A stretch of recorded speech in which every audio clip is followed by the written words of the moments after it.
Hello, അസ്സലാമു അലൈക്കും. ഞമ്മക്കിന്നൊരു സുർബിയാനി rice ഉണ്ടാക്കട്ടോ. അതിന് ബസ്മതി അരിയാണ്. ബസ്മതി അരി അരമണിക്കൂർ കുതിർത്താൻ വെക്കാം.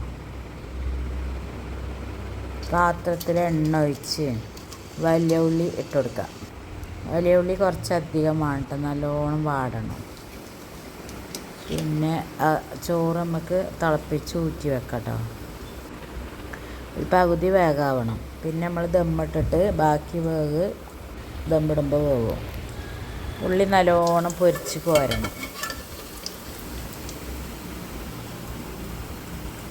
ഉള്ളി പൊരിച്ച് കോരി ഇനി നമുക്ക് ആ കോരിയ എണ്ണയിൽ നിന്ന് പകുതി എണ്ണ ഒഴിവാക്കിയിട്ട് അതിൽ നമുക്ക് ചിക്കൻ ഇട്ട് കൊടുക്കാം.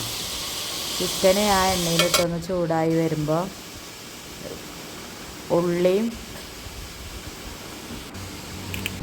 തൈരും അരച്ച് വെക്കുക.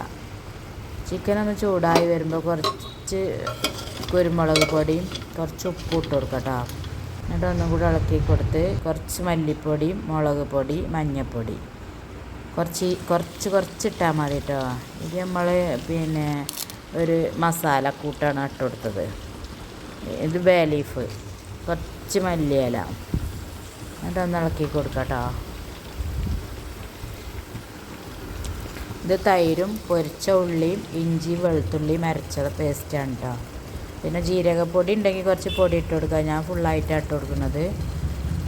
ഇവിടെ പൊടി ഇല്ല എൻ്റെ കയ്യിൽ, അപ്പോൾ ഞാൻ പൊടിച്ചത് മുഴുവനായിട്ടുള്ള ജീരകം ഇട്ട് കൊടുത്തത്. പിന്നെ കുറച്ച് പാലിൽ മഞ്ഞൾ കലക്കി വെക്കട്ടോ. അത് ചോറിന് കുറച്ച് കളറ് കിട്ടാൻ വേണ്ടിയിട്ടാണ്. എന്നിട്ട് അത് നല്ലോണം വാടി വരുമ്പോൾ അതിൻ്റെ മേലേക്ക് നമ്മൾ ഊറ്റി വെച്ച ചോറിട്ട് കൊടുക്കുക. ചോറിൻ്റെ മേലെ കുറച്ച് മല്ലിച്ചപ്പും പൊരിച്ച് കോരിയ ഉള്ളിയും പിന്നെ നമ്മൾ പാല് മഞ്ഞളിൽ ചേർത്തിട്ടാണ്. കുങ്കുമപ്പൂ ഉണ്ടെങ്കിൽ കുങ്കുമപ്പൂ ഇട്ട് കൊടുക്കുക കേട്ടോ. ഞാൻ മഞ്ഞൾപ്പൊടിയാണ് ഇട്ട്, എൻ്റെ അടുത്ത് കുങ്കുമപ്പൂവില്ല. പിന്നെ അതിൻ്റെ മേലെ കുറച്ച് നെയ്യ് ഇട്ട് കൊടുക്കുക. നെയ്യ് നമ്മൾ തീരെ ഉപയോഗിച്ചിട്ടില്ല, നമ്മൾ ഓയിലാണ് ഉള്ളി വാട്ടിയെടുത്തത്. അങ്ങനെ 2 ലെയറായിട്ട് നമുക്ക് ദമ്മിടാം. എന്നിട്ട് പിന്നെ ഒന്നിച്ച് ഇളക്കി കൊടുക്കുക. നല്ല ടേസ്റ്റാണ് ബിരിയാണിക്ക് കേട്ടോ. ഇതിന് ടേസ്റ്റ് കൂട്ടുന്നത് ആ ഉള്ളി അരച്ചതും തൈരും കൂടി അരക്കുമ്പോൾ അതാണ് ചിക്കന് കൂടുതൽ ടേസ്റ്റ് കൂട്ടുന്നത് കേട്ടോ. അത് ഒഴിവാക്കരുത് ഒരിക്കലും. ഉള്ളി പൊരിച്ചിട്ട് തന്നെ കോരി അരച്ചെടുക്കണം. അരക്കുമ്പോൾ ഇഞ്ചിയും വെളുത്തുള്ളിയും തൈരും കൂട്ടി അരക്കണം. തൈര് കുറച്ചധികം ഒഴിക്കണം.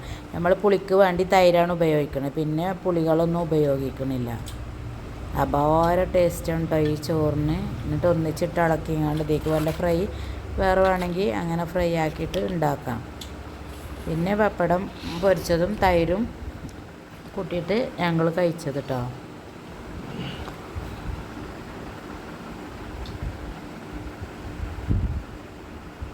നല്ല ടേസ്റ്റ് ഉണ്ടായിരുന്നു ചോറ്.